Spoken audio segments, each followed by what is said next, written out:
নমস্কার। আজ কাকসেনাতে আপনাদের জন্য রইল খতন জেঠু গল্প সিরিজে প্রথম এপিসোড, ভবানী ডাইনির কবলে। চলুন গল্পটি শুরু করা যাক। সেদিন সেই শ্মশানের কাছে বাসটা থামতেই আমার এমন এক অভিজ্ঞতা হয়েছিল যা আমি জীবনে ভুলব না। আমাদের গোটা বাস জুড়ে মৃত্যুর মিছিল নেমেছিল সেদিন। মোট 18 জন বাস যাত্রী মারা গিয়েছিল ওই ভবানী ডাইনির কবলে। কথাটা বলেই জেঠু থেমে গেল হঠাৎ। জেঠুর চোখে মুখে আমি স্পষ্ট ভয়ের ছাপ লক্ষ্য করলাম। আমার নাম অনিকেত। পুজোর ছুটিতে গ্রামের বাড়ি ঘুরতে এসেছিলাম। আমার দেশের বাড়ি গ্রামীণ। চারিদিক এত উন্নত হলেও আমাদের গ্রামে এখনো কোনো ইলেকট্রিসিটি এসে পৌঁছয়নি। সন্ধেবেলা তাই কারেন্ট না থাকায় বড্ড বিরক্ত লাগছিল। কি করব না করব কিছুই ভেবে পাচ্ছি না। বাবা বলল যে আমার জেঠু নাকি খুব ভালো গল্প বলতে পারেন। ও হ্যাঁ, জেঠুর পরিচয়টা করিয়ে দিই। আমার জেঠুর নাম অখিলেশ রায়। সবাই তাকে খতন বলেই ডাকে। জেঠুর বয়স আন্দাজ 55 কি 60 বছর হবে। সারা জীবন জেঠু বাস ড্রাইভারি করেই গেছে। জেঠুর জীবনের অর্ধেক সময় তাই বাসে করে ঘুরে ঘুরেই কেটে গেছে। তাই শেষে কোনো কাজ না থাকায় আমি আর আমার কাকুর ছেলে পাপু মিলে চললাম জেঠুর কাছে গল্প শোনার জন্য। জেঠুর মেয়ে মানে আমাদের রায় দিদির বিয়ে অনেক আগেই হয়ে গেছে। জেঠুর ছেলে মানে বিটলুদা তার বউ বাচ্চা নিয়ে শহরেই থাকে। তাই গ্রামের বাড়িতে জেঠু আর জেঠিমা একাই থাকতেন। জেঠু ওই সন্ধেবেলা দেখি একা একা বসেছিলেন। আমাদের আসতে দেখে তিনি বললেন, আরে মানিক জোড় যে, তাই ভর সন্ধেবেলা কি মনে করে এলে? আমার কিছু বলার আগেই পাপু বলে উঠল, জেঠু, অনেকের না ভূতের গল্প শুনবে বলে তোমার কাছে এসেছে। পাপুর ওই কথা শুনে আমার বড্ড রাগ হলো। আমি কি একাই ভূতের গল্প শুনতে চাই নাকি? পাপুও তো শুনবে বলে এলো। তাই আমি প্রতিবাদ করে বলে উঠলাম, না জেঠু, সেরকম কিছু নয়। আমি এমনি তোমার সাথে গল্প করব বলে এলাম। ও পাপু মিথ্যে কথা বলছে গো। এতক্ষণ জেঠু দু ভাইয়ের ঝগড়া দেখছিল আর তাড়িয়ে তাড়িয়ে উপভোগ করছিল। তিনি এবার বললেন, আমার ঘরে এসে থেকে দুটোক্ষণ হয়নি, এরই মধ্যে দু ভাইয়ের কেমন ঝগড়া লেগে গেল দেখেছো? আচ্ছা তোরা শান্ত হ। তা কি গল্প শুনবি বল? ভূতের। ভূতের। আমি আর পাপু একসাথে বলে উঠলাম, ভূতের গল্প বলো জেঠু। হ্যাঁ জেঠু, একদম সত্যিকারের ভূতের গল্প। আচ্ছা বেশ, তোরা জমিয়ে বস দেখি। আর কোন সেই দুপুরবেলা খেয়েছিলাম, তোর জেঠিমা মনে হয় খেসারি ডালের বড়া বানাচ্ছে। তাম বলি বাটিতে করে 2 জোড়া বড়া দিয়ে যেতে। কই গো শুনছো? অনিকেত আর পাপু এসেছে গল্প শুনতে। তুমি দুটো খেসারি ডালের বড়া দিয়ে যাও, বেশ গরম গরম দেখে কিন্তু। একটু পরেই জেঠিমা এসে 3টে বাটিতে করে আমাদের 3 জনকে গরম গরম খেসারির ডালের বড়া দিয়ে গেলেন। কিছুক্ষণ আমাদের সাথে গল্প করে জেঠিমা আবার ঘরের ভেতরে চলে গেল রান্না করার জন্য। এরপর একটা গরম বড়াতে ফু দিতে দিতে জেঠু বলা শুরু করলো, এই ঘটনা বেশি পুরনো নয়, আজ থেকে 5 কি 6 বছর আগের ঘটনা। বলতে পারিস ওই রাতেই আমি শেষবারের মতো বাস চালিয়েছিলাম। হয়তো আমার ভুলেই সেদিন অতগুলো মানুষকে মরতে হয়েছিল। সেদিন যদি আমি যাকে শুরু থেকেই বলি শোন। আমি ঝাড়গ্রাম লাইনে বাস চালাতাম, বেশিরভাগই রাতে বাস চালাতাম বুঝলি। আমাদের বাস ছাড়তো সন্ধে 8টায় আর গন্তব্যে পৌঁছতো ভোর 4টার সময়। মাঝে অবশ্য 2 থেকে 3 জায়গায় বাস দাঁড় করিয়ে ওই খাওয়া দাওয়া কিংবা পেচ্ছাপ পায়খানা করা হতো।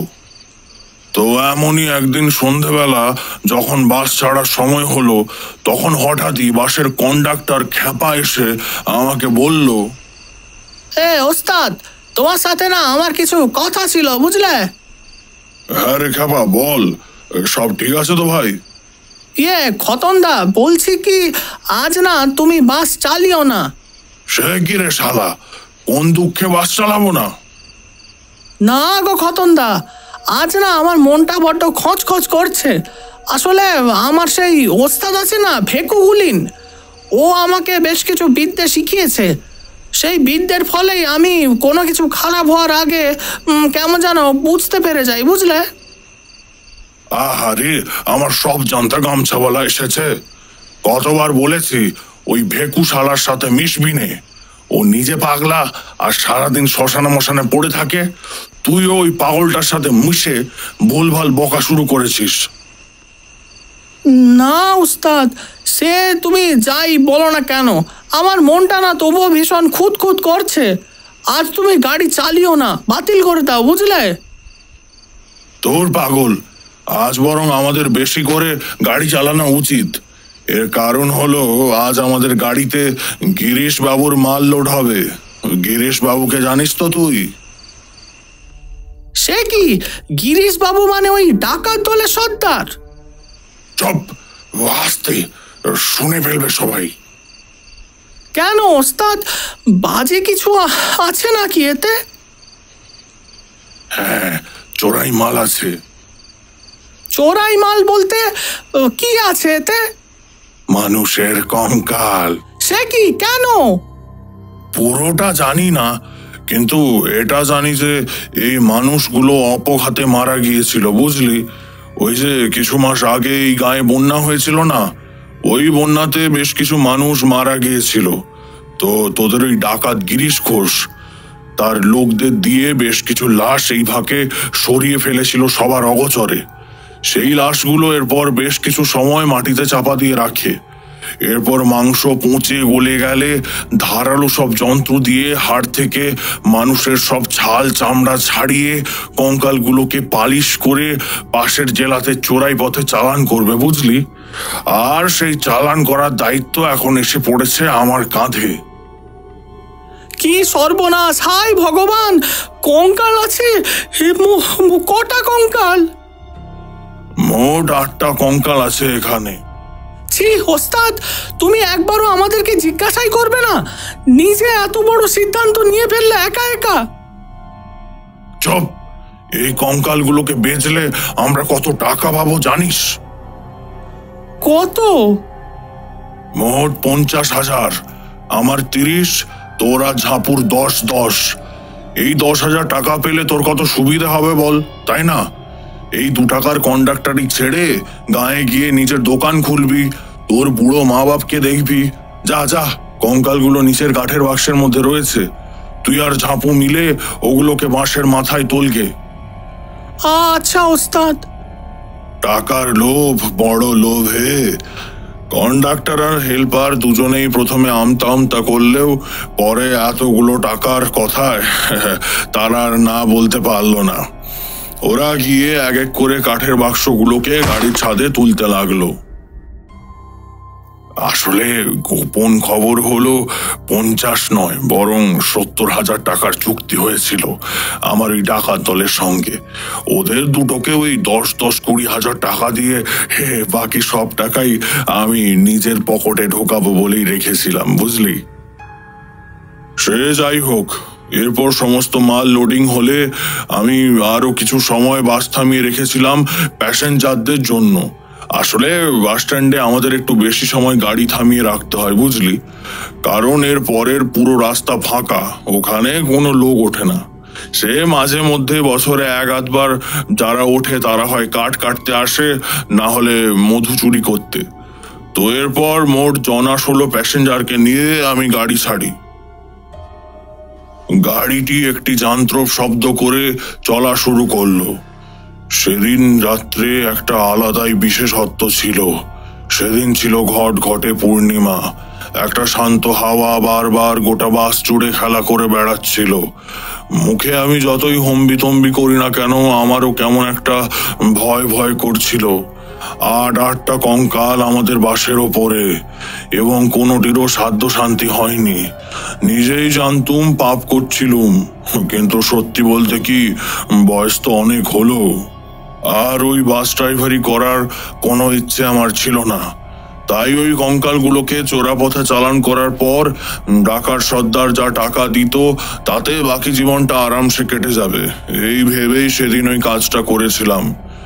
সবে মাত্র 1 ঘন্টা হয়েছে কি হয়নি, হঠাৎ যেন বাসের উপরে কারুর চলার আওয়াজ শুনতে পেলাম। প্রথমটায় হয়তো ভেবেছিলাম আমার নিজের মনের ভুল, তারপরে আওয়াজটা ক্রমশ জোরে হতে লাগলো। মিরার গ্লাসে দেখলাম বাসের কন্ডাক্টর দূরে যাত্রীদের ভাড়া কাটছে।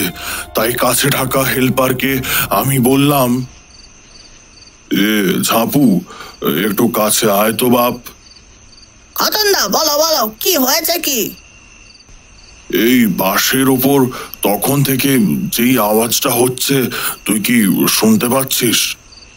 হ্যাঁ গো, আমিও শুনতে পাচ্ছি। প্রথমটাই কিন্তু ভেবেছিলাম মনের ভুল। কি বলতো, আমরা যে কঙ্কালগুলো নিয়ে যাচ্ছি, মনে হয় অন্য কেউ তা টের পেয়েছে। এ কোনো গোপন শত্রুর কাজ, বুঝলি? একটু পরেই তো একটা বাস ডিপো আসবে, ওখানেই বাস দাঁড় করাবো, আর তখনই হাতে হাতে ধরবো বাছাধনকে। আরো ঘন্টাখানেক বাস চালানোর পর অবশেষে বাস ডিপোতে পৌঁছলুম। আমি আগে থেকেই হেল্পার আর কন্ডাক্টরকে তৈরি থাকতে বলেছিলাম। বাস থামার সাথে সাথে দুজন যেন দুটো দরজা দিয়ে বেরিয়ে গিয়ে টর্চ টিপে ছাদের উপর মারে, আর বাসের ওপর থাকা সেই চোর হাতে হাতে তখন ধরা পড়বে। কিন্তু না, বাসের ওপরে কাউকে দেখা গেল না। তবুও আমি ওদেরকে বললাম, এই যা তো, গিয়ে দেখতো ওপরের বাক্সগুলো সব ঠিকঠাক আছে কিনা। আমার কথা মতো হেল্পার আর কন্ডাক্টর মিলে দুজনে বাসের সিঁড়ি বেয়ে ওপরে উঠল। উঠেই তারা ভয় চিৎকার করে উঠল। আমি অবাক হয়ে তাদেরকে প্রশ্ন করলাম, কিরে, সব ঠিকঠাক তো? অমন চিৎকার করলি কেন তোরা? খতনদা, তাড়াতাড়ি ওপরে এসো, এ কি অবস্থা, হায় ভগবান! আমি মনে মনে প্রমাদ গুনলাম, তাহলে কঙ্কালগুলো চুরি গেল না তো? কিন্তু তাও কি করে হয়? এরপর আমি যখন অবশেষে বাসের ছাদে উঠলাম, তখন দেখলাম ওরা দুজন অবাক ভঙ্গিতে ওই বাক্সগুলোর দিকে তাকিয়ে আছে। আমি ওদের চোখ অনুসরণ করে ওই দিকে তাকাতেই ভয়ে আমার ছাতিটা কেঁপে উঠল। আমি দেখলাম ওই 8টা কঙ্কাল বাক্স থেকে বেরিয়ে এসে একসাথে চড়াচড়ি করে রয়েছে। দেখে মনে হচ্ছে যেন নিজেদের মধ্যে তারা এতক্ষণ মারামারি করছিল। আমাদের এসে পড়াতে তারা স্থির হয়ে পড়েছে। আমরা তিনজন অবাক ভঙ্গিতে কত সময় যে ওই কঙ্কালগুলোর দিকে তাকিয়েছিলাম তার কোনো ঠিক নেই। আমাদের চটকা ভাঙে নিচের এক যাত্রীর হাঁক ডাকে, হেল্পার, ড্রাইভার দা, সব গেলে কোথায়? বাস কখন ছাড়বে? আমরা সব যাত্রী আছে উঠে পড়েছি, তোমরা ওপরে করছো নাকি? হেল্পার, ও হেল্পার দা। আরে আমরা একটু মুড়ি বাতাসা ভিজে খাচ্ছি গো দাদা, আমাদের তো পেট বলে কিছু আছে নাকি? তুমি গিয়ে বসো, আমরা একটু পরে আসছি। লোকটা চলে যাওয়ার পর হেল্পার আমাকে বলল, ওস্তাদ, এ কি হলো? প্রতিটা বাক্স এমন দুমড়ে মুচড়ে ভাঙলো কে? আর এই কঙ্কালগুলোই বা এমন একসাথে জড়িয়ে রয়েছে কেন? সত্যি বলতে কি, সেদিন আমিও ভীষণ ভয় পেয়ে গিয়েছিলাম এইসব অদ্ভুতুরে কাণ্ড দেখে। তবুও আমি বললাম, এ নিশ্চয়ই চোরের কাজ, বুঝলি? কি বলছো? আমাদের পেছনে শেষে চোর লেগেছে? হ্যাঁ, এইসব কঙ্কালকে বাক্স থেকে বের করে একসাথে জড়ো করে বেঁধে চম্পট দেওয়ার ধান্দা ছিল ওদের বোধহয়। আমরা সঠিক সময়ে গাড়িটা থামাতেই চম্পট দিয়েছে শালারা। আমরা তাহলে এখন কি করব ওস্তাদ? নে, ওই পাশে যে কাপড়গুলো পড়ে আছে ওগুলো জড়িয়ে ওই হাড়গুলোকে চাপা দিয়ে দে। আর এটা সত্যি যদি চোরেদের কাজ হয়, তাহলে ওরা এখনো আশেপাশেই আছে। তাই এখানে কঙ্কালগুলো রাখা নিরাপদ নয়। সমস্ত হাড়কে নামিয়ে এনে বাসের ভেতর পড়বে। না ওস্তাদ, ওই ভুলটা করো না। কঙ্কাল বাসের মাথায় রেখেছো তবুও ঠিক আছে, কিন্তু নিজেদের সঙ্গে নিও না, এতে বিপদ হবে। চুপ কর তো, মেলা প্যাচ প্যাচ করিস না। কঙ্কালগুলো খোয়া গেলে কি হবে জানিস?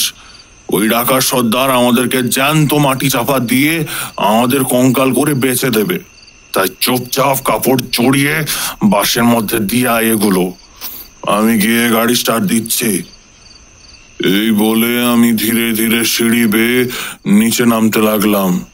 ওরাও কঙ্কালগুলোকে কাপড় দিয়ে ঢাকতে লাগলো। হঠাৎই একটা মট করে শব্দ যেন আমার কানে এলো। আমি বললাম, কিরে, কঙ্কালগুলো ঠিক আছে তো? ওরা মট করে আওয়াজ হলো কেন? হ্যাঁ ওস্তাদ, সব ঠিক আছে, তুমি যাও, আমরা যাচ্ছি। এরপর যখন গাড়ি ছাড়লাম তখন অনেক দেরি হয়ে গিয়েছিল। এসে মিলিয়ে দেখলাম যতই জোরে গাড়ি চালাই না কেন, মেন রোড দিয়ে গেলে ভোর হওয়ার আগে কিছুতেই গন্তব্যস্থলে পৌঁছতে পারবো না। আর ওদিকে বর্ডারের কাছে রাতে কম পাহারাদার থাকে, আর দিনে তার ডবল থাকে। তাই দিনের বেলা প্রকাশ্যে কঙ্কাল চালান করা ভাই সম্ভব নয়। তাই কি করব না করব ভাবছি। অমনি দেখি একটু আগে যেতেই রাস্তা দুই ভাগে ভাগ হয়ে গিয়েছে, একটা মেন রাস্তা আর একটা শর্টকাট রাস্তা। শর্টকাট রাস্তাটা জঙ্গলের মধ্যে দিয়ে গিয়েছে, ওটা দিয়ে গেলে বেশি সময় লাগবে না ভেবে আমি ওই শর্টকাট রাস্তা দিয়েই বাস ঘুরিয়ে নিলাম। আর সঙ্গে সঙ্গেই পেছন থেকে বাসের কন্ডাক্টর বলে উঠলো, সর্বনাশ সর্বনাশ উস্তাদ, ওইদিকে গাড়ি ঘোরালে কেন? ওদিকে তো মহা শ্মশান আছে। খ্যাপার কি মাথা খারাপ হলো নাকি? বাস ভর্তি যাত্রী আছে, ও অমন চিৎকার করছে কেন? লোকে কি ভাববে? ওর অমন চিৎকার শুনে যাত্রীদের মধ্যে কিছুটা হলেও একটা চঞ্চলতা ছড়ালো। আমি পরিস্থিতি সামাল দেওয়ার জন্য যাত্রীদের উদ্দেশ্য করে বললাম, আপনারা দয়া করে ভয় পাবেন না। বিশ্রামগারে বাস অনেক সময় দাঁড়িয়েছিল, মেন রোড থেকে পৌঁছতে গেলে অনেক দেরি হয়ে যেত, তাই এই শর্টকাটটা আমি নিয়েছি। বাস অনেক তাড়াতাড়ি পৌঁছে যাবে, আপনারা উত্তেজিত হবেন না। আমার কথা শুনে যাত্রীরা দেখলাম খানিকটা হলেও নিশ্চিন্ত হলো। আমি চোখের ইশারায় হারামজাদা কন্ডাক্টরকে ডাকলাম। সে আমার কাছে এসে করুণ সুরে ফিসফিস করে বলে উঠল, তুমি নিজেও জানো না কি সর্বনাশ আমাদের জন্য অপেক্ষা করে আছে। চপ শালা, ফের যদি তুই বেয়াদবি করেছিস তাহলে এই এখানে মাঝপথেই তোকে বাস থেকে নামিয়ে দেব। তারপরে এই অন্ধকার রাস্তায় সারা রাত ধরে আউ করবি। কাক পক্ষীতেও আসবে না শালা তোকে বাঁচাতে। আমরা এমনিতেও মরবো ওস্তাদ, তবে আমি তোমার নুন খেয়েছি, এই শেষ বেলা পালাবো না। যতটা সম্ভব চেষ্টা করব তোমাদের বাঁচানোর। আমি এরপর ওকে কি একটা বলতে যাচ্ছিলাম, দূরে দেখলাম হঠাৎই এই পাণ্ডব বর্জিত স্থানে 5 জন অদ্ভুত দর্শনার লোক বাস থেকে হাত দেখাচ্ছে। আমি অবাক, বাসের হেল্পার অবাক, কন্ডাক্টর অবাক, বাসের যাত্রীরাও অনেকে অবাক। তবুও আমার মন চাইল না গাড়িটা থামাতে। আমি ওই যাত্রীগুলোকে পেরিয়ে যাব ভাবছি, কিন্তু হঠাৎই বাসটা আপনি থেমে গেল। মনে হলো যেন আমি নয়, অন্য কেউ গাড়িটার ব্রেক চেপে দিয়েছে। বাসের দরজাটাও তখনও ভেতর থেকে লাগানো ছিল।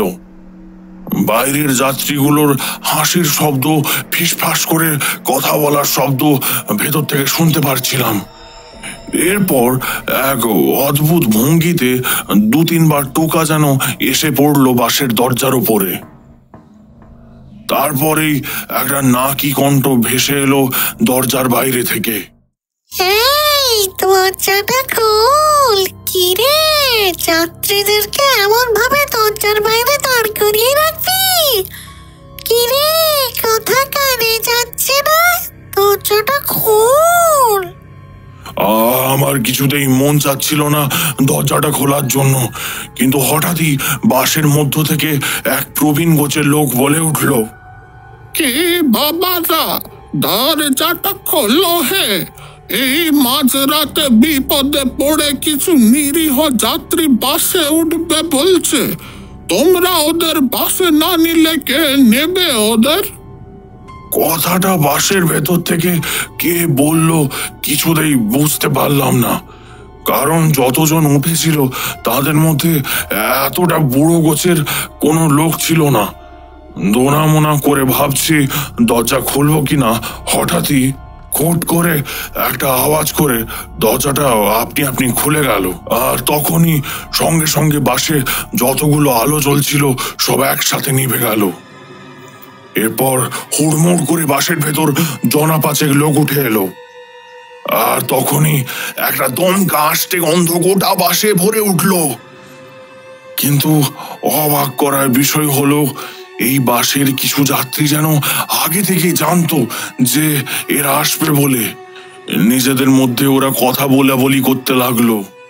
কি রে বিশু, এত দেরি হলো বাসে উঠতে? আসলে খুড়ো, এই মাত্র তরতাজা দুটো বড়া শ্মশানে এসেছিল। ওদের দুজনকে আনতে গিয়ে এত দেরি হয়ে গেল গো। ও, তা বাকি হারাধনার ক্যাবলারা কখন উঠবে? ওই একটু দূরেই তো তারা অপেক্ষা করে আছে খুড়ো। বাস ওদিকে গেলেই ওরা উঠবে। সে তো সব বুঝলাম, কিন্তু আমাদের এই জঙ্গলের ভবানী ডাইনি কখন উঠবে বাসে? আগে কর্তা, ডাইনি তো সবার শেষে উঠবে। বেশ বেশ, আজই তো এদের শেষ দিন তাহলে। এদের কারুরই কথার বিন্দু বিসর্গ আমরা বুঝতে পারছিলাম না। এদের এই নাকি গলা শুনে আমাদের সবার গায়ের লোম ফুলে উঠছিল। গোটা বাসে যেন ফিসফাস করে কারা কথা বলছিল আর মুচকি মুচকি হাসছিল। ওদের সবারই নজর যেন আমাদের এই 3 জনের ওপর ছিল। বাকি আগে থেকেও যেসব যাত্রীরা বাসে বসেছিল তারাও যেন কেমন একটা ঘোরের মধ্যে চলে গিয়েছিল। স্বাভাবিক মানুষের কণ্ঠ যেন বাসের মধ্যে আর শুনতে পারছিলাম না। আমি আবার গাড়ি স্টার্ট দিই, কিন্তু কিছু দূর চলতে চলতে আবার সেই একই দৃশ্য। আবার জনা 5 লোক দূরে অন্ধকারের মধ্যে থেকে হঠাৎই রাস্তার উপর বেরিয়ে এলো। আমি ভয় পেয়ে বাসের গতি বাড়িয়ে দিলাম। যা হবে দেখা যাবে, বাস আমি থামাবো না। কিন্তু অবাক করার কাণ্ড হলো, ওই যাত্রীদের সামনে বাস আসতেই বাসটা হুট করে আবারও থেমে গেল। যেন আমি নই, বাসটা কোনো এক অজ্ঞাত শক্তি চালাচ্ছে। আবার সেই একই রকম ভাবে বাসের দরজায় ঢোকা পড়লো এবং একইভাবে আপনা আপনি দরজা খুলে গেল। আবারও হুড়মুড়িয়ে কিছু মানুষ বাসের ভেতর একটা দমকা আষ্টে গন্ধের সাথে প্রবেশ করলো। এরাও আগের যাত্রীদের চেনে। সেই প্রবীণ লোকটা আবারও বলে উঠল, কি রে, আরাধন এলি নাকি? খুড়ো, ভালো আছো তো? ওই আর কি, গাঁটের ব্যথাটা কিছুতেই কমছে না রে। তারপরেই দেখ না, এই মুখ পুরো ছোড়ার দল ছাদের ওপর থেকে আমার কঙ্কালটা নামাতে গিয়ে হাতটাই ভেঙে দিল কেমন। সে কি ভালো খুড়ো, এদের এত সাহস? তোমার মতো প্রবীণ লোকের হাত ভেঙে দিয়েছে? আচ্ছা, ওসব বাদ দে হারু, তা তোর খুড়ি মাকে কোথাও খুঁজে পাচ্ছি না রে। সেই বন্যার জলে যে কোথায় ভেসে গেছে দাসেদের ঝিটা, তা কে জানে?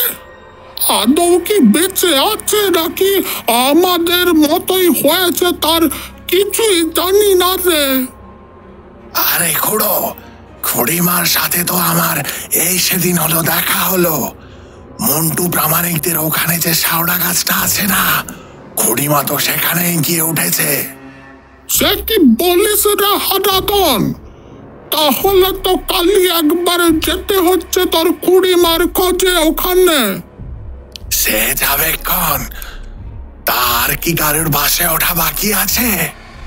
আগে সবাই উঠে গেছি, শুধু শুধু ভবানী ডাইনির এখন ওটা বাকি আছে।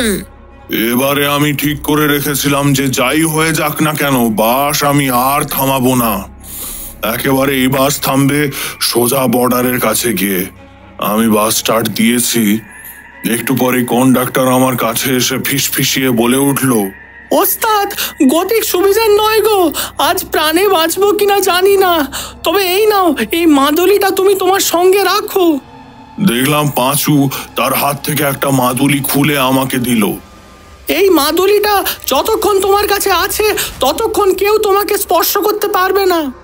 আমি আর ওকে না বলতে পারলাম না। সত্যি বলতে মাদুলিটা নিতে কেমন একটা যেন সাহস ফিরে পাচ্ছিলাম, তাই গাড়ির গতি আরো বাড়িয়ে দিই। কিন্তু হঠাৎই এক চার পেয়ে প্রাণী যেন আমার গাড়ির সামনে এসে পড়লো। আমি চলন্ত গাড়িকে কোনো দিকে না বাঁকাতে পেরে সোজা তার উপর দিয়ে চালিয়ে দিই। একটা বিকট আর্তনাদ করে জন্তুটা মারা গেল। আমি সঙ্গে সঙ্গে ব্রেক মেরে গাড়ি থামাই। বাইরে গিয়ে দেখবো নাকি এসব কথা ভাবছি, হঠাৎই দূরে একটা নূপুরের ঝম ঝম শব্দ শুনতে পেলাম। গোটা বাস শুদ্ধ লোকেরা এবং প্রেতেরা সবাই বুঝি কয়েক মুহূর্তের জন্য নিঃশ্বাস নিতে ভুলে গেল। এরপর একটা নূপুরের ছম ছম শব্দ ক্রমশ আমার গাড়ির দিকে এগিয়ে আসতে লাগলো এবং একদম কাছে আসতেই গাড়ির দরজাটা আবারও ধুপ করে খুলে গেল এবং আজকে শেষ যাত্রী বাসে প্রবেশ করলো। সে আমারই পাশের সিটে এসে বসলো। আমি পুনরায় বাস চালানো শুরু করলাম। কিন্তু এবারে আশ্চর্য করার বিষয় হলো, নারী মূর্তিটির আগমন হতেই গোটা বাসটা একটা সুন্দর মিষ্টি গন্ধে ভরে উঠল। সেই গন্ধ যেন আমি বাদে বাকি সবাইকেই একটা মোহের মধ্যে ঠেলে দিচ্ছিল। এরপর সেই রহস্যময় নারী খিলখিলিয়ে হেসে উঠে বলল, অখিলেশ, তুমি তো রোজ হাই রোড দিয়ে গাড়ি চালাও, আজ হঠাৎ আমাদের এই শ্মশানের পাশ থেকে যাচ্ছ যে? আমি অবাক হয়ে গেলাম। এই মহিলা আমার নাম জানলো কি করে? আমি ঢোক গিলে তাকে প্রশ্ন করলাম, আপনি আমার নাম জানলেন কি করে? রাত্রির যাত্রীদের যে সব জানতে হয় অখিলেশ। আপনারা সবাই কোথায় যাবেন? আর আপনারা আসলে কারা? এই গাড়িতে আপনাদের মতো কতজন আছে? তোমরা যতজন, আমরাও ঠিক ততজন অখিলেশ। তোমরা 19 আর আমরাও 19। কিন্তু আপনারা তো মোট 11 জন উঠলেন। আর বাকি 8 জন যে আগে থেকেই আমাদের জন্য অপেক্ষা করেছিল। 8 জন? হ্যাঁ, সেই 8টা কঙ্কাল যারা এই গাড়িতে আগে থেকেই ছিল। ওই মহিলার কথা শুনে আমার গোটা শরীরটা শিরশির করে উঠল। আমার শিরদাঁড়া দিয়ে একটা হালকা হিমেল স্রোত বয়ে গেল। আমি ভয়ে ভয়ে বললাম, কে কে কে আপনি? আর কঙ্কালগুলোর ব্যাপারে জানলেন কি করে? কতদিন হলো এখানে বাস চালাচ্ছিস? এই জঙ্গলের রানী ভবানী ডাইনির ব্যাপারে শুনিসনি? লোকে আমাকে ডাইনি, পেতনি, অলক্ষী আরো কত নামে ডাকে। আমার নামে ভূতে আর মানুষে যে এক ঘাটে জল খায়। এই গায়ের মানুষের কঙ্কাল তুই কিছুতেই নিয়ে যেতে পারবি না অখিলেশ। কঙ্কালগুলো দিয়ে দে আমায়, ভালোই ভালোই দিয়ে দে বলছি।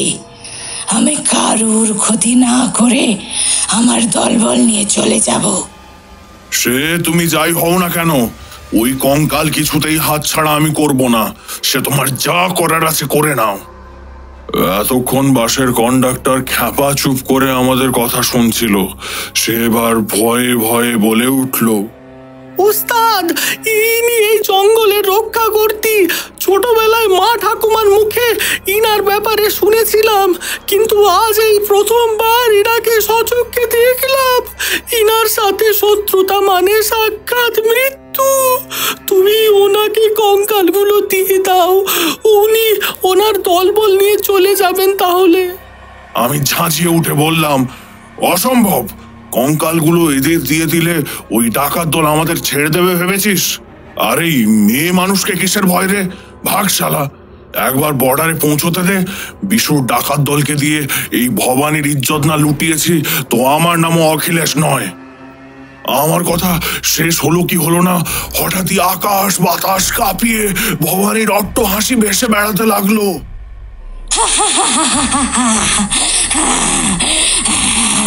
সে বলতে লাগলো, কি আমাকে তাহলে কঙ্কালগুলো দিবি না? তাহলে তোদের সব কটাকে মরতে হবে, সব কটাকে। কেউ তোরা প্রাণে বাঁচবি না।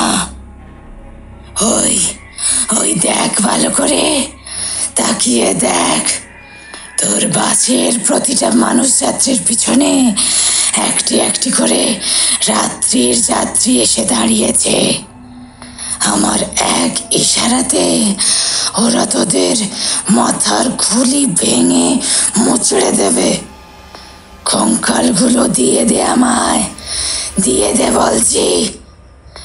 আমার দিকে তাকা অখিলেশ, আমার দিকে তাকা, তাকা আমার দিকে, দেখ আমার চোখের দিকে দেখ।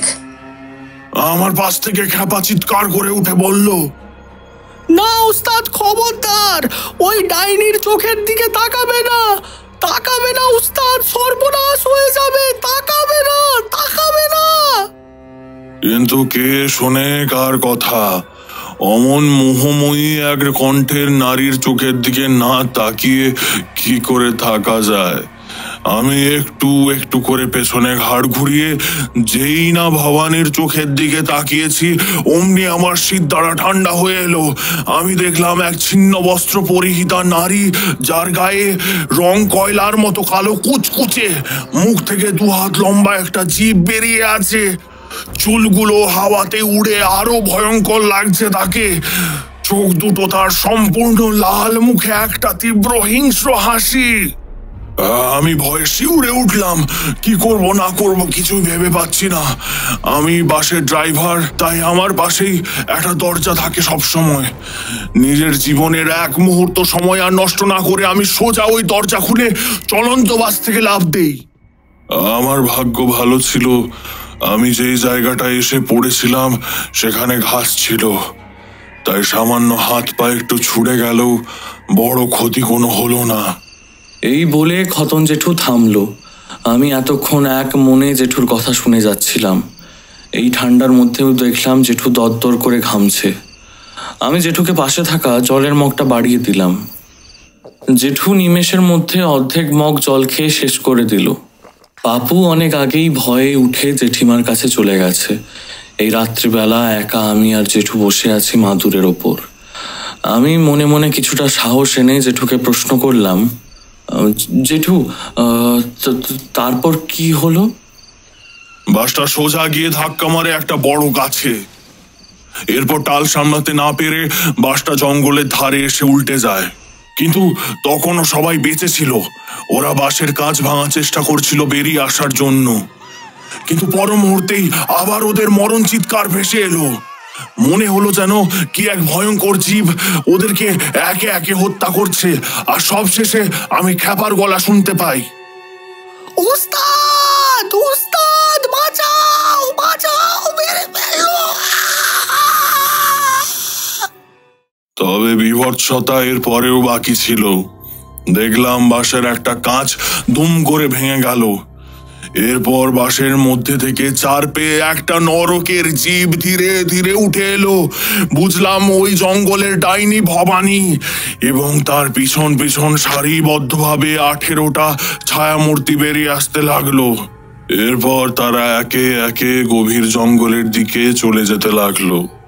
ওদিকে মনে হয় অনেক সময় ধরে বাসের পেট্রোল লিকেজিং হচ্ছিল, তাই হঠাৎই আকাশ বাতাস কাঁপিয়ে গোটা বাসে দাউ দাউ করে আগুন জ্বলে উঠল। সেই আগুনের তাপ আমি এত দূরে দাঁড়িয়েও অনুমান করছিলাম। ওই আগুনের আলোয় আমি শেষবারের মতো ওই জঙ্গলের ভবানী ডাইনিকে দেখলাম। সে কি ভয়ানক দৃশ্য! এরপর জেঠু হঠাৎই উঠে চলে গেল। ঘরের ভেতরে গিয়ে মনে হলো যেন নিজের আলমারি খুলে কি একটা খুঁজতে লাগলো। এরপর একটা পুরনো খবরের কাগজ আর হ্যারকিন সাথে করে আনলো জেঠু। জেঠু নির্দিষ্ট একটা পাতা বের করে আমার দিকে খবরের কাগজটা বাড়িয়ে দিয়ে বলল, এই নাও, পড়ে দেখো। আমি পড়ে দেখলাম ডেটটা আজ থেকে 5 বছর আগের। জঙ্গলের মধ্যে একটি বাসে আগুন লেগে 18 জনের মৃত্যু, কিন্তু একজনের হদিশ এখনো পাওয়া যায়নি, আর তিনি স্বয়ং বাস ড্রাইভার। আমি কাঁপা কাঁপা গলায় জেঠুকে প্রশ্ন করলাম, জেঠু ওই জঙ্গলের ভবানী ডাইনিটা আসলে কে ছিল? ভবানী ডাইনি এক রহস্যময় নারী, থুড়ি নারী বলা ভুল হবে, এক রহস্যময় প্রেতাত্মা। তবে আগেও অমন ছিল না। ভবানী ডাইনির ইতিহাস অনেক প্রাচীন এবং ভয়ঙ্কর। এখনো লোকশ্রুতি হয়ে ওইসব এলাকায় ঘুরে বেড়ায়। ভবানী ডাইনি এখনো অমর, এখনো ঘুরে বেড়ায় ওই সব অঞ্চলে। আমি আরেকবার ওর দেখা পেয়েছিলাম বটে, কিন্তু সেটাই শেষ দেখা। সে কি, তুমি আবার ভবানী ডাইনির দেখা পেয়েছিলে? কবে আর কোথায় বলো তো? সেও এক কাহিনী, দাঁড়া বলছি। তবে তার আগে একটু ওঠা দরকার। তখন ধরে বসে আছি এক নাগাড়ে, পাটা ধরে গেল। আমি একটু পাইচারি করব, বুঝলি? এই রে, আমার বিড়ির বান্ডিলে যে সব বিড়ি শেষ হয়ে গেছে। এই পাপু, যা যা যা, এই নে 5 টাকা ধর, 5 টাকা। এক বান্ডিল বিড়ি নিয়ে আয় আমার জন্য। জেঠুর কথা শুনে পাপু আবদারের সুরে বলল, জেঠু বলছি যে 1 টাকা দেবে গো, তাহলে আমি আর দাদা মিলে নিমকি আর লেডি বিস্কুট খেতাম। আচ্ছা, নিবি বলছিস যখন, ঠিক আছে। এই নে 1 টাকা ধর, যা তাড়াতাড়ি আসিস। হ্যাঁ গো জেঠু, আমি এই টুক করে যাব আর টুক করে আসবো। এই বলে পাপু ছুটতে ছুটতে চলে গেল। জেঠু এরপর আমাকে বলা শুরু করলো, বুঝলি অনি, জীবন না বড় অদ্ভুত রে। তোদের মতো বয়সে আমার কত স্বপ্ন ছিল, জীবনে কত কিছুই না করে ফেলবো, গোটা পৃথিবী জয় করব, সবাইকে নিজের পায়ের নিচে দমিয়ে রাখবো। কিন্তু শেষ পর্যন্ত কি হলাম জানিস? কি জেঠু? কি আবার, আজ তো বিড়িখোর। এই দেখ না, দিনে 1 প্যাকেট বিড়ি উড়ে যায়। কোথায় ভেবেছিলাম যে শহরে যাব, সেখানে বড় ঘর করব, রাজার মতো থাকবো, খাবো। আর এদিকে সব ওই মূর্তিটার জন্য রে। বেশ সুখে চলছিল আমার, ওই মূর্তিটাই যত কাল করলো। মূর্তি? কিসের মূর্তি বলো তো? আর ওই মূর্তি তোমার সর্বনাশ বা করলো কিভাবে? সব ওই ভবানী ডাইনির দোষ। ওর জন্যই আমি আজ শেষ হয়ে গেছি রে। জেঠু, আমি এসে গেছি। তুমি বাকি গল্প দাদাকে বলে ফেলোনি তো? পাপুর এসে পড়াতে জেঠু কিছুটা নরম হয়ে গেল। তিনি পাপুকে বললেন, দে দেখি বিড়ির প্যাকেটটা দে। এই নাও জেঠু, আর দাদা এই নে নিমকি আর লেডি বিস্কুট এনেছি, ধর ধর, খা খা। হ্যাঁ, দে দে দে। জেঠু নাও, কই গল্প শুরু করো। গল্প? ও হ্যাঁ, শোন তাহলে। তো সেদিন রাতে ওই বাস অ্যাক্সিডেন্ট হওয়ার পর আমি জ্ঞান হারাই। আমার জ্ঞান ফেরে পরের দিন সকালে। আমি সেদিন সকালে ওই গ্রামেরই একটা ছোট স্বাস্থ্য কেন্দ্রে নিজেকে পাই। চোখ মেলে দেখলাম একটা কাঠের খাটিয়াতে আমি শুয়ে আছি। আমাকে দেখতে পেয়ে একজন সেবিকা গোছের সুন্দরী কচি মেয়ে বলে উঠল, আরে আরে কি করছেন, উঠবেন না, আপনার অনেকটা ব্লাড লস হয়েছে, শুয়ে থাকুন। তখন হঠাৎই দরজার বাইরে থেকে একটা পরিচিত গলার আওয়াজ শুনে আমার গোটা শিরদাঁড়া কাঁটা দিয়ে উঠল। এ যে গিরিশ ঘোষ, সর্বনাশ! না না, ও শালার আর এখানে শুয়ে থাকার কোনো কারণ নেই। ওকে চিরতরে ঘুম পাড়ানোর ব্যবস্থা আমিই করছি। সেই সকাল থেকে এখানে বসে আছি, কখন এর জ্ঞান ফিরবে আর আমি শালা কখন নিজের হাতে একে মারবো। ওরে খতন, তোর জম এসে গেছে, এবার তুই সত্যি মরবি। এই তোরা যা, শালার বেটাকে তুলে নিয়ে আয়। না, আপনারা দয়া করে ওনাকে নিয়ে যাবেন না, উনি এখনো পুরোপুরি সুস্থ হননি। প্লিজ প্লিজ ওনাকে নিয়ে যাবেন না। তো এরপর গিরিশ ঘোষ এবং তার দলবল আমাকে টানতে টানতে নিয়ে গেল গ্রামের একদম শেষ প্রান্তে, মজে যাওয়া খালের ধারে। গিরিশ ঘোষ এবার তার বাজখাই গলায় বলল, কিরে বেটার ছেলে, আমার কঙ্কাল কই? আগে আগে কর্তাবাবু, সর্বনাশ হয়ে গেছে। কাল রাতে আমাদের গাড়িতে অনেক প্রেতাত্মা সমেত ভবানী ডাইনি উঠেছিল। গোটা বাসের সব যাত্রী মারা গেছে, শুধু আমি কোনো মতে প্রাণে বাঁচতে পেরেছি। প্রাণ বাঁচাতে পেরেছিস? হ্যাঁ, নাকি এটা বল যে নিজের যাত্রীদের ছেড়ে বেঈমানের মতো দৌড়ঝাঁপ করেছিস? আমি ডাকাত সর্দার রে খতন। তুই নিজের জীবনে যতগুলো মানুষ দেখেছিস না, তার চেয়ে ঢের বেশি মানুষ আমি এই কাস্তে দিয়ে কুপিয়ে খুন করেছি। তাই আমি মানুষের চোখ দেখলে বলে দেব যে সে সত্যি কথা বলছে না মিথ্যে কথা। তবে হ্যাঁ, ভবানী ডাইনির ব্যাপারে যে তুই একদম ঠিক বলেছিস সেটা আমি মানছি। ওই হারামজাদির সত্যি খুব গরম। নেহাত ওর কিছু অলৌকিক শক্তি আছে, তাই ওকে আমি এখনো মারতে পারিনি। কর্তাবাবু, এই ভবানী ডাইনিটা আসলে কে? জীবিত নাকি মৃত? মানুষ নাকি পিশাচিনী? শরীরী নাকি অশরীরী? সে উত্তর তো আমারও জানা নেই। তবে আমি একটা কাহিনী শুনেছি বাকিদের মতোই, একটা হাড় হিম করা কাহিনী, যা আজও এই গ্রামের প্রতিটা মানুষকে ভয় ধরায় এবং ভাবতে বাধ্য করে জীবনে কতটা অদ্ভুত। এই পৃথিবীতে নিষ্ঠুরের থেকেও বেশি নিষ্ঠুর থাকে।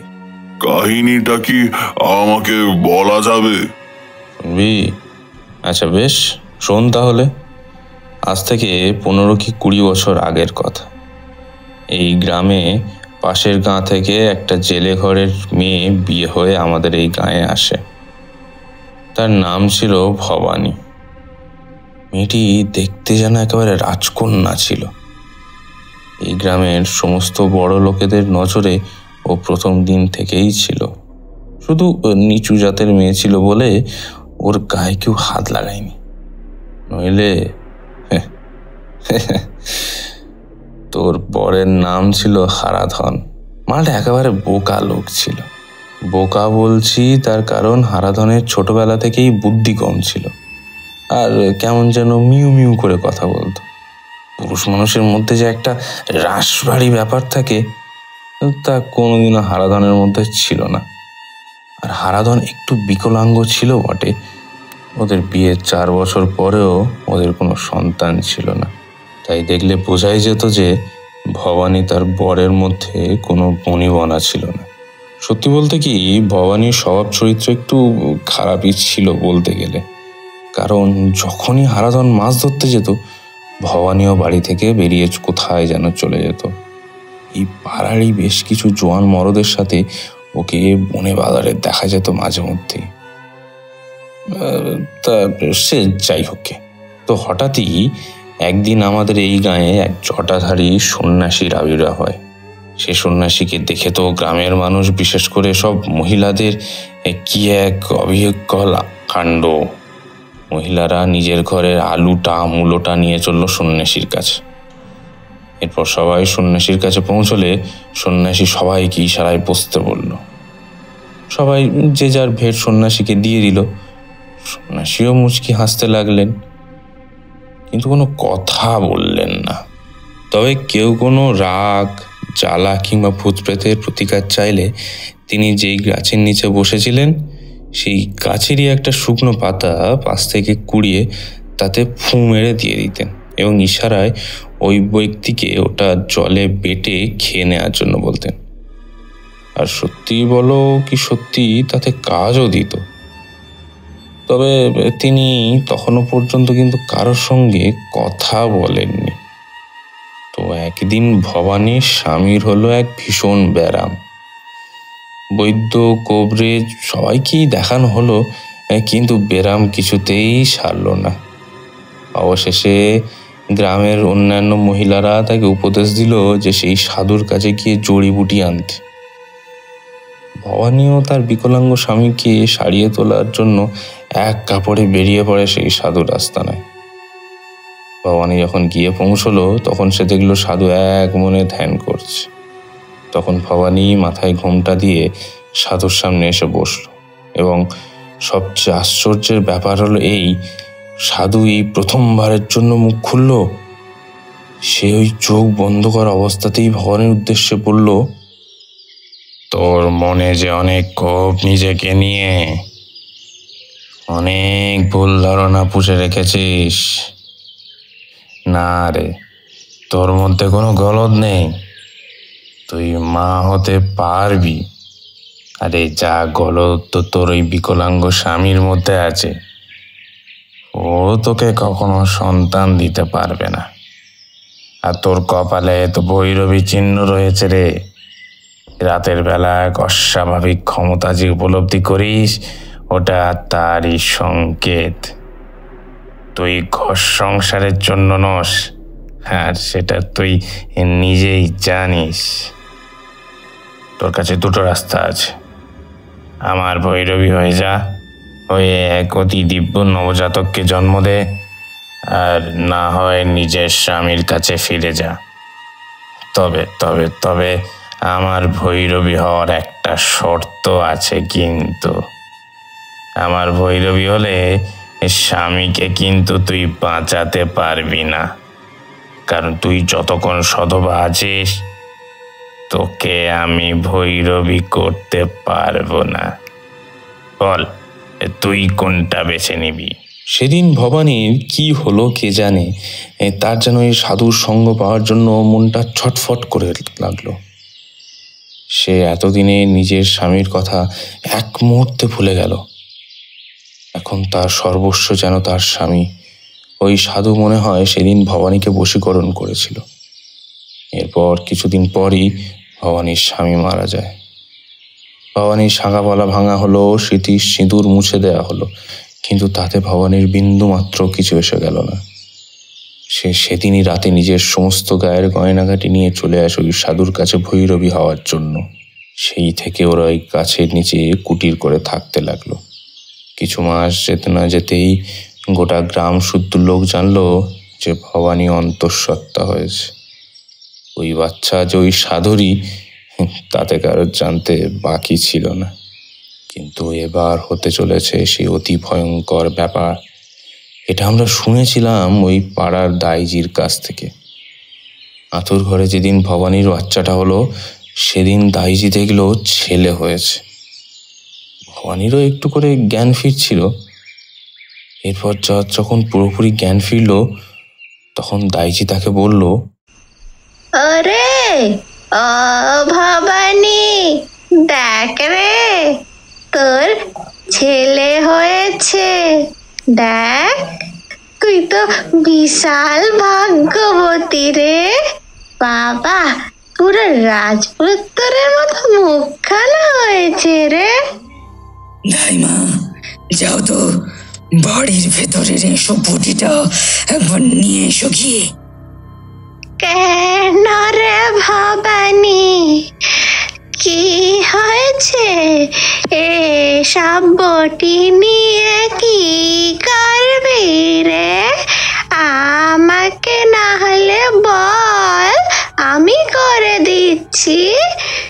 তুই এই শরীর নিয়ে উঠিস না রে বাবা। এই বুড়ি, তোকে যেতে বলছি তো, যা এসব বটিটা নিয়ে আয়, কি যা বলছি।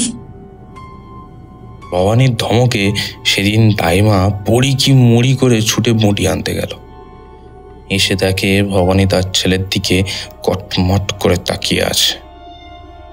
বুড়ি দাইমা তো অবাক। সে বলল,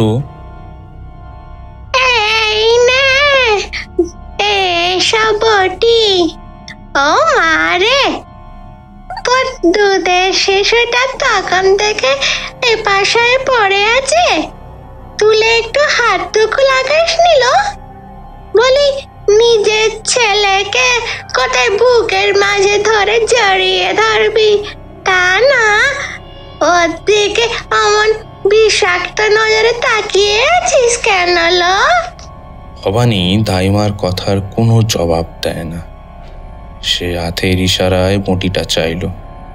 দাইমা প্রথমটাই কিন্তু করলেও ভবানীর রক্তাক্ত চোখ দেখে দিয়ে দিল। এরপর এক হাতে বটি আর এক হাতে নিজের ছেলেকে নিয়ে ভবানী কোথায় যেন যেতে লাগলো।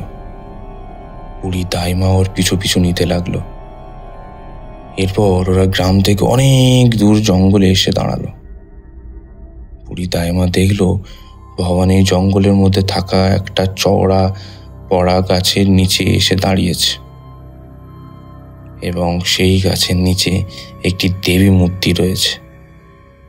ভবানী এবার নিজের আসল রূপ ধরল।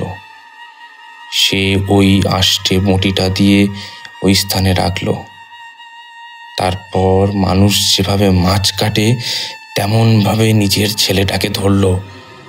ডান হাতে ছেলের মাথা শক্ত করে আর বাম হাতে ছেলের শরীরটা। এরপর মুঠি লক্ষ্য করে নিজের ছেলের গলাটা বাড়িয়ে দিল। ওই ছেলেটা চিৎকার করে কাঁদতে লাগলো, জ্যান্ত মাছের মতো ছটফট করতে লাগলো। মৃত্যু যেন গলা পর্যন্ত এসে পৌঁছেছে। তা বুঝে একদিনের দুধের শিশুটাও বুঝতে পেরেছিল। এরপর এক কোপে ভবানী নিজের ছেলেকে দুভাগে ভাগ করে ফেলল। গল গল করে রক্ত বেরোতে লাগলো ওই ছেলের কাটা গলা দিয়ে। ছেলের ওই দুটুকরো দেহকে পাশে ফেলে দিয়ে ভবানী পরম আনন্দে সমস্ত রক্ত পাশে পড়ে থাকা দেবী মূর্তির গায়ে মাখিয়ে দিতে লাগলো। নিজেও নিজের মুখে হাতে ওই রক্ত লাগিয়ে নিতে লাগলো। এই চরম বিভৎসতা দেখে দাইমা ওখানেই অজ্ঞান হয়ে গেল। তারপর কি হলো? তারপর একটা ভয়ঙ্কর ঝগড়া লাগলো ওই সাধু আর ভবানীর মধ্যে। নিজের নবজাতক সন্তানের এইভাবে মৃত্যু সাধু সহ্য করতে পারেনি। তাই সাধু ওই মুহূর্ত থেকেই ভবানীকে ত্যাগ করে। আর তখন থেকেই শুরু হলো ভবানী থেকে ভবানী ডাইনি হওয়ার যাত্রা। ভবানীর মধ্যে সেই দিন থেকে এমন এক ক্ষমতা এলো যে সে অনেক কিছু অশরীরী কাজ করতে পারত। জলের মধ্যে ডুবে দামি আংটি তুলে আনা, কিংবা একদিনের মধ্যে একটা ছোটখাটো পুকুরকে শুকিয়ে ফেলা, গুনে গুনে দুদিনের মধ্যে কোনো মানুষের চরম সর্বনাশ করা, আরো অনেক কিছু সে পারত। প্রথম সবাই তাকে সম্মান করলেও পরের দিকে সবাই তাকে ভয় পেতে শুরু করলো। এর কারণ হলো বছরের প্রতি ভূত চতুর্দশীর দিন ভবানী একটি করে শিশুকে তুলে নিয়ে যেতে লাগলো বলি দেওয়ার জন্য। গ্রামের লোক একসাথে তাকে বাঁধা দিতে গেলেও আমরা ওর কাছে কিছুই করতে পারলাম না। কোনো এক জাদুমন্ত্রের দ্বারা যেন তখন মানুষ পাথর হয়ে যেত। আর একটা কথা, ভবানীর বয়স আর বাড়ে না। ও এখনো আগের মতোই সুন্দরীটিই আছে। তবে এখন ওর সৌন্দর্য দেখলে কাম নয়, বরং ভয় লাগে। আপনি শেষবারের মতো কবে দেখেছিলেন তাকে? সে 10 বছর আগে। ও নিজে কারোর সামনে এলে তখন ঠিক আছে, কিন্তু কেউ যদি যে ওর সাথে দেখা করতে চায় তাহলে সেই ব্যক্তিকে বেশ কিছু নিয়ম পালন করতে হয়। সেই নিয়মগুলিরও যে কোনো একটি যদি না মানা হয়, সঙ্গে সঙ্গে ওই ব্যক্তির মাথা ফেটে মৃত্যু হয়। সে যাই হোক, তাই আবার বলো তো মদনা, আমার কঙ্কালগুলোর কি হবে? পাচার না করতে পারলে যে ওই পারে থাকা ওই যে বড় বড় যে রাঘব বোয়ালরা আমায় গিলে খাবে যে। ওই কঙ্কাল সব ভবানী ডাইনির সাথে করে নিয়ে গেছে। তো কি হয়েছে, যা ফিরিয়ে নিয়ে আয়।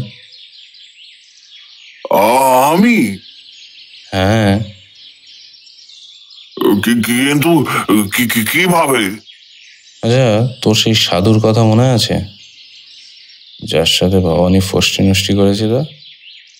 হ্যাঁ, কিন্তু কেন? ওই সাধু ওই খালের পরের জঙ্গলে থাকে। এই পরের জঙ্গলে ভবানী ডাইনি, আর ওই পরের জঙ্গলে সেই সাধু। কেউ কারো এলাকায় যায় না। ওই সাধুর কাছে তোকে যেতে হবে। সেই ভবানী ডাইনির আস্তানা তোকে বলে দেবে, তারপর তোকে গিয়ে ওই কঙ্কালগুলো আনতে হবে। বেঁচে ফিরলে বকশিস পাবি, আর ভবানী ডাইনি তোকে মেরে ফেললে সেখানে আমাদের কিছু করার নেই রে। কিন্তু ওই সাধুর দেখা আমি কেমন ভাবে পাবো? খাল পেরিয়ে সোজা নাক বরাবর হাঁটবি, একটা মস্ত বেল গাছের নিচে সাধুকে দেখতে পেয়ে যাবে। বেঁচে ফিরে কাল সকালে আমার ডেরায় আসিস। এই চল চল চল, সবাই চল, ওঠ। বলি, তোমাদের কথার মাঝখানে একটু এসে পড়লাম। সন্ধে পেরিয়ে তো রাত হয়েছে নাকি? ওদের তো খিদে টিদেও পেয়েছে বুঝি। বাচ্চারা, তোরা কিন্তু আজ তোদের জেঠুর বাড়িতে খেয়ে যাস।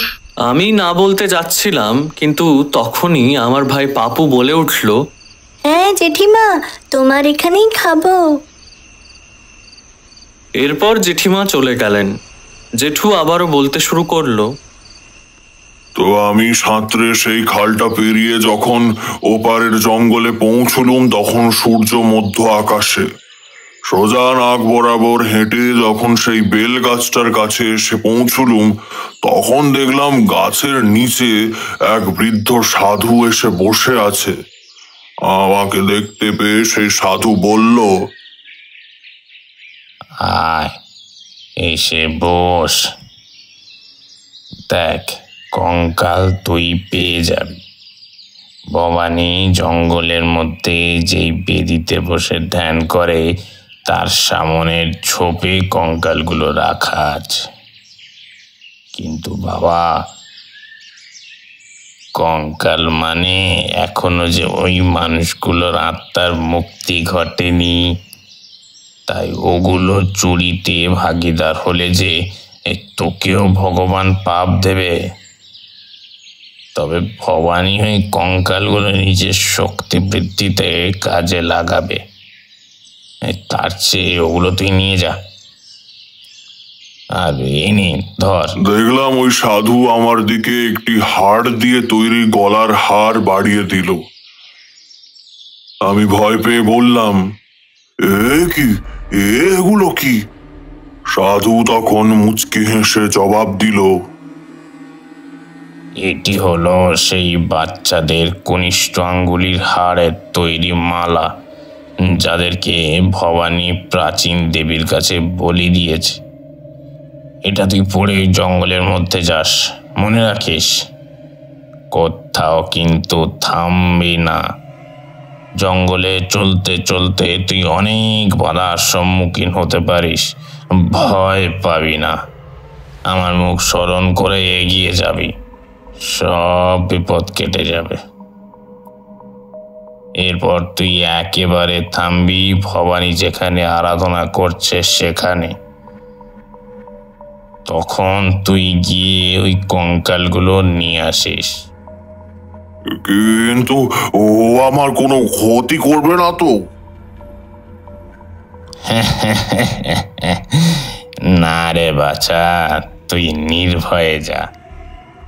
যদি অভয় দেন তো কিছু প্রশ্ন করতে পারি? অবশ্যই। আমি সবই শুনেছি আপনাদের ব্যাপারে, কিন্তু ওই ভবানী হঠাৎ করেই কেন নিজের পেটের বাচ্চার বলি দিল?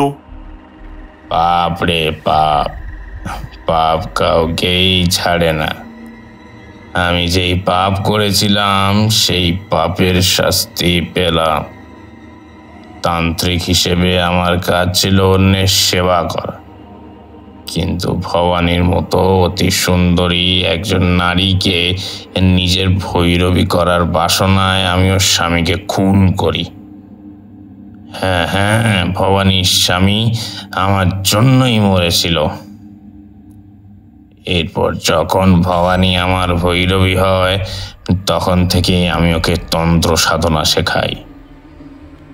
কিন্তু ওই যে প্রাচীন দেবী, যিনি নিজের সেবক হিসেবে আমাকে বেছেছিলেন, তিনি দিন দিন ভবানীর প্রতি আকৃষ্ট হয়ে পড়েন।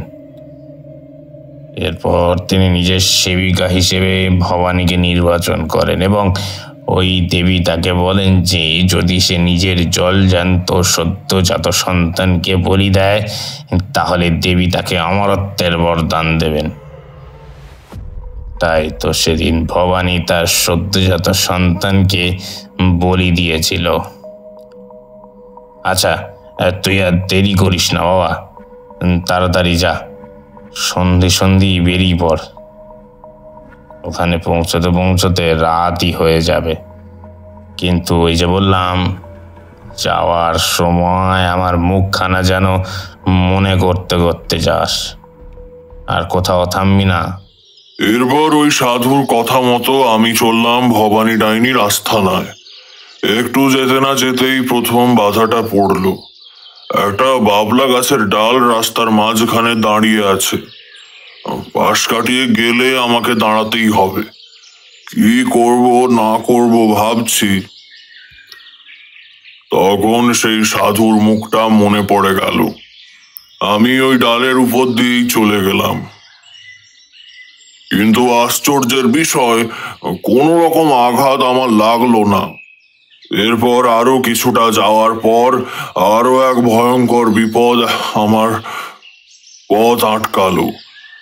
একটা বিষধর খড়ির সাপ রাস্তার ওপর লম্বা হয়ে শুয়ে আছে। আমাকে যেতে দেখে ওই সাপটা ফস করে উঠল। আমাকে যদি রাস্তা পেরোতে হয় ওকে ডেঙাতেই হবে। ভয়ে থেমে যাব কিনা ভাবছি, অমনি ওই সাধুর গলা যেন কানে ভেসে এলো। এগিয়ে যা, ভয় নেই তোর। অমনি আমি চলা না থামিয়ে ওই সাপকে ডিঙিয়েই চলে গেলাম। কিন্তু ওই সাপ আমার কোনো ক্ষতি করলো না। এরপর আরো বহু সময় চলার পর অবশেষে আমি ভবানী ডাইনির আস্থানায় পৌঁছলুম।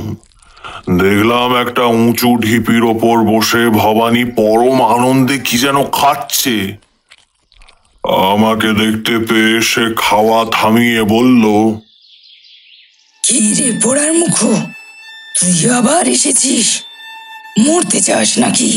হ্যাঁ, আমি কঙ্কালগুলো আনতে এসেছি, আমাকে ওগুলো দিয়ে দাও। বটে, আমার মুখে মুখে কথা। কোথায় পেলি ওই কনিষ্ঠ হার? ও, বুঝেছি, তোকে ওই সাধু দিয়েছে, তাই তো? বেশ, এবারের মতো তোকে ছেড়ে দিলাম। যা, নিয়ে যা তোর ওই কঙ্কালগুলো, আর আমাকে একটু শান্তিতে খেতে দে। প্রতি 1 বছর ধরে আমাকে অপেক্ষা করে থাকতে হয়।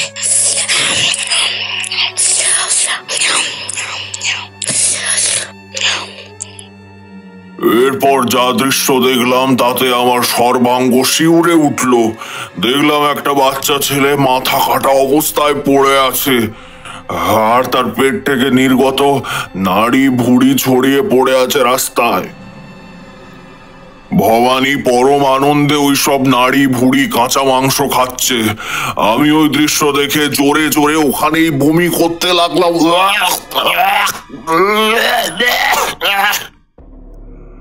ভবানী আমাকে বমি করতে দেখে আরো আনন্দ উল্লাসে মেতে ওঠে।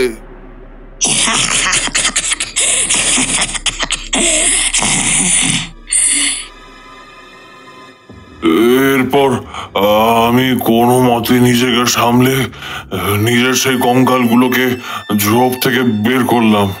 ঝোপগুলো তখনও সব শুকনো ছিল। এরপর আমি একটা দেশলাই পকেট থেকে বের করে একটা কাঠি জ্বালিয়ে সোজা ঝোপ লক্ষ্য করে ছুড়ে দিলাম। দাউ দাউ করে চলতে লাগলো ঝোপটা। সে কি জেঠু, কঙ্কালগুলো জ্বালিয়ে দিলে? হ্যাঁ রে, না হলে যে ওদের আত্মা মুক্তি হতো না। আর ওই যে বলে না, লোভে পাপ আর পাপে মৃত্যু।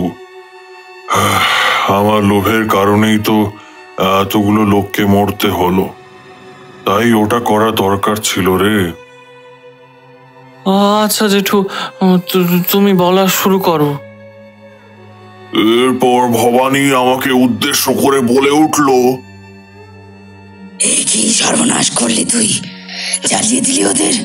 আমি ওদের নিয়ে তন্ত্র সাধনা করবো ভেবেছিলাম, আর আর তুই ওদের জ্বালিয়ে দিলি। আমি তখনও চুপ ছিলাম। আমার নজর তখনও ওই মুন্ডু কাটা অবস্থায় পড়ে থাকা বাচ্চাটার লাশের দিকে ছিল। আমি এবার খেয়াল করলাম ঠিক বেদির পাশেই এক দেবী মূর্তি। উফ, কি ভয়ঙ্কর সেই মূর্তির চাহনি! তবে দেবী বলছি কেন, রাক্ষসী মূর্তি বলাই ভালো। আমি এরপর ধীরে ধীরে ওই রাক্ষসে দেবী মূর্তির দিকে এগিয়ে গেলাম। এরপর এক লাফে ওটাকে তুলে সোজা দৌড়তে লাগলাম ফিরতি পথের দিকে। আমাকে এই অবিশ্বাস্য কাজ করতে দেখে ভবানী প্রথমটায় অবাক হয়ে গেল। সে এরপর রাগে ফুঁসতে ফুঁসতে আমার পিছনে ধেয়ে এলো। হিংস্র বাঘিনীর মতো সে গর্জন করতে লাগলো। তবে আমার পিছু পিছু ধেয়ে এলেও সে আমার চুলটুকুও ছুঁতে পারল না। আমি এরপর যখন জঙ্গল পেরিয়ে অনেকটা চলে এসেছি, তখন দূরে একটা লোককে দেখতে পেলাম। দাঁড়িয়ে আছে সে লাঠি নিয়ে। একটু দূরে যেতেই তাকে চিনতে পারলাম। আরে, এ যে সেই সাধুজি। আমাকে দেখতে পেয়ে তিনি বললেন,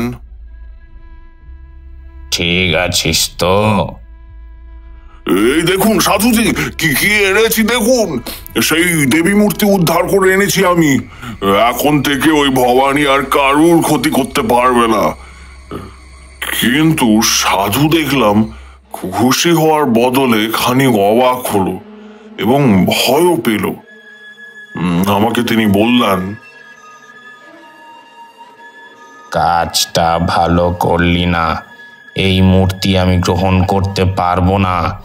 আর তুই যত তাড়াতাড়ি পারিস সেখান থেকে পালা, আর এক মুহূর্ত দাঁড়াস না এখানে।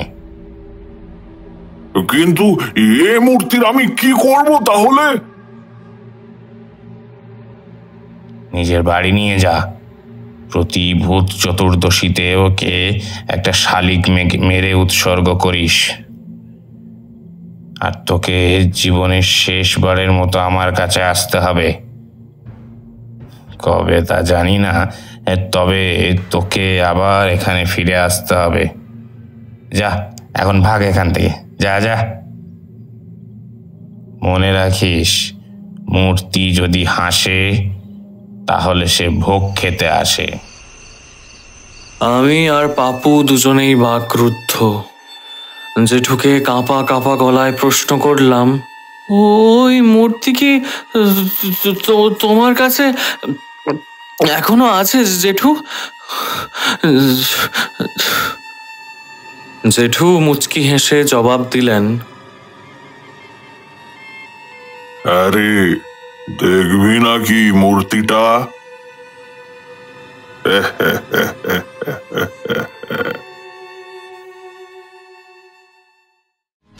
আপনারা এতক্ষণ শুনছিলেন লেখক সৌরভ দাসের ওরফে সম্রাটের লেখা খতন জেঠুর গল্প সিরিজের প্রথম এপিসোড ভবানী ডাইনির কবলে।